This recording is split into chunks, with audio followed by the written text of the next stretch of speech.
2 of the Rubik's Cube solving. Let's go.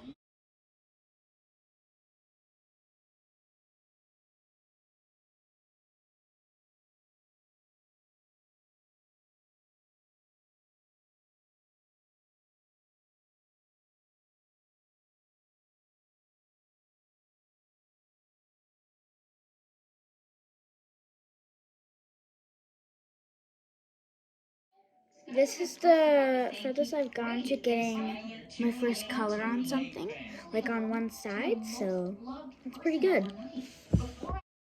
Okay, so now we have like this, and then we have like, so you have like close to yellow and close to white. That's really good so far.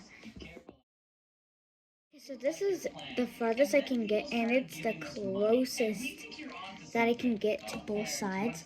So look, so I have this, which is almost full white, and then this is the closest that I've ever gotten to like get a full side of orange.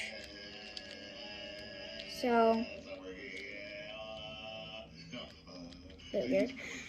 So anyways, bye guys, I'll see you soon.